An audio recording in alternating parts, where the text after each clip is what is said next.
안녕하세요. 건모의 한국 이야기입니다. 미국은 최근 연이어 벌어진 총기 난사 사건으로 인해 흉흉한 분위기가 이어지고 있는데요. 미국 독립기념일인 7월 4일 시카고 교회에서 무차별 총기 난사로 30명 이상의 사상자가 발생해서 총기 규제에 대한 목소리가 더욱 높아지고 있어요. 미 일리노이주 시카고 인근 하이랜드파크 경찰은 이날 독립기념일 시가 행진해서 총격 사건으로 최소 6명이 숨지고 24명이 다쳤다고 밝혔어요.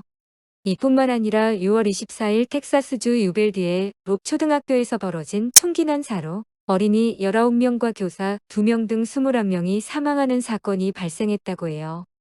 미국 오클라호마주 털사의 한 병원 건물에서도 7월 1일 오후 4시쯤 총기 난사 사건이 발생해 총격범을 포함해 적어도 5명이 숨지고 여러 명이 부상을 당했다고 하네요.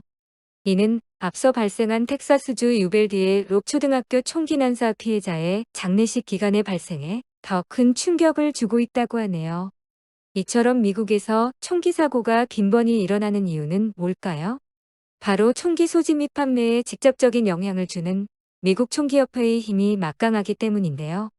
대다수의 공화당 의원들과 많은 수의 민주당 의원들이 미국 총기협회에서 정치 자금을 후원받고 있기 때문에 그들의 입김이 막강해서 총기 규제 법안이 상정되거나 통과되는 것이 불가능에 가깝다고 하네요.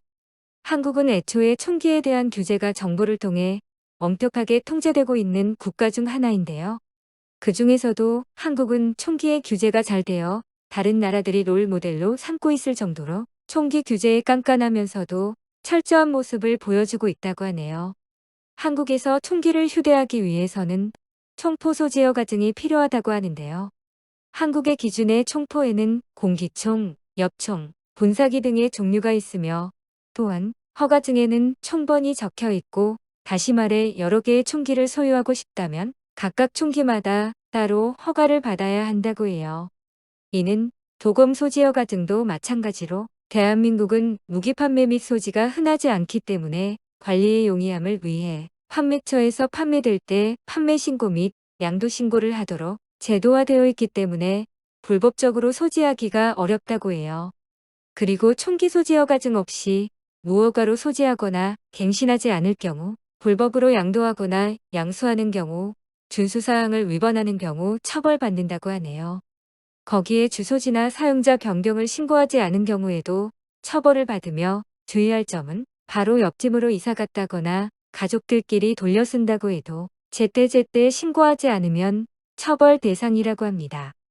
허가증에는 총번이 적혀 있으며 허가를 받은 총만 소지할 수 있고 총기를 새로 구입하거나 여러 개 소유하고자 한다면 각각에 대해서 따로 허가증을 받아야 한다고 하네요. 호신용으로 사용되는 가스총과 전기 충격기는 반드시 소지 허가가 필요하고 소지 허가를 받지 않으면 불법 무기 소지에 해당되어 처벌받을 수도 있다고 하네요. 이런 물품을 구입 보유하고 있다면 반드시 경찰서에 가서 소지 허가 신청서를 제출해야 한다고 하네요.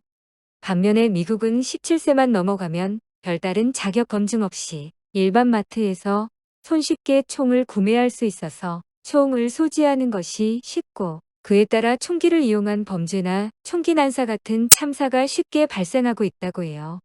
그마저도 확인이 허술해서 12살짜리 아이가 총을 사서 학교에 가지고 갔다가 문제가 된 경우도 있다고 하네요.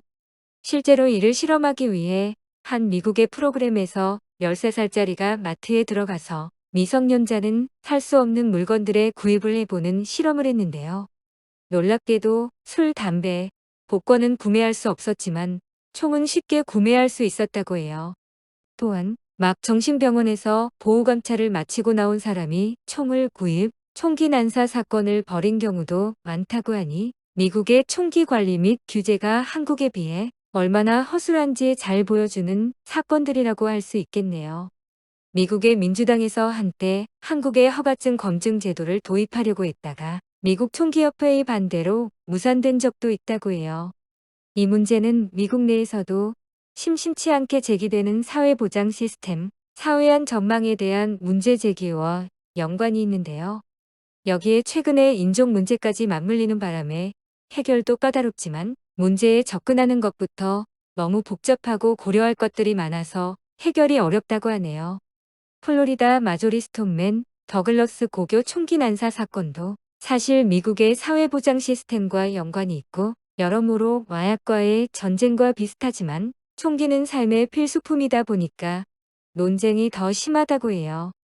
거기에 미국인의 무지와 미국에 만연해 있는 음모론도 총기 규제를 어렵게 하는 주 원인인데요. 미국에는 연방정부가 일반인의 총기를 강제로 압수하고 전체주의적 독재를 시행할 것이라는 피마 음모론과 같은 것이 널리 퍼져 있다고 해요. 정말로 총기를 강제 수거하는 건 저런 음모론을 신봉하는 사람들의 피해의식을 건드리기에 딱 좋은 예라.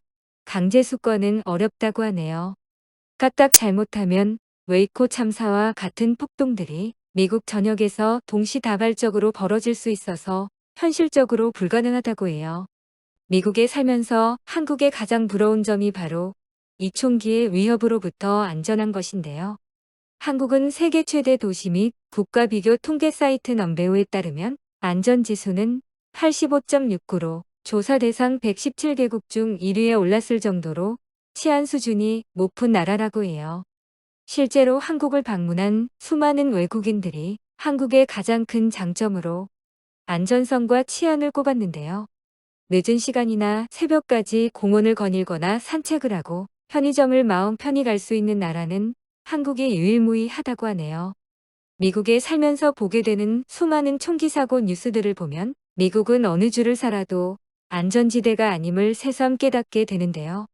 미국도 어서 총기 규제가 강화되어서 총기의 위협에서 조금 더 안전한 나라가 되었으면 하는 바람이에요.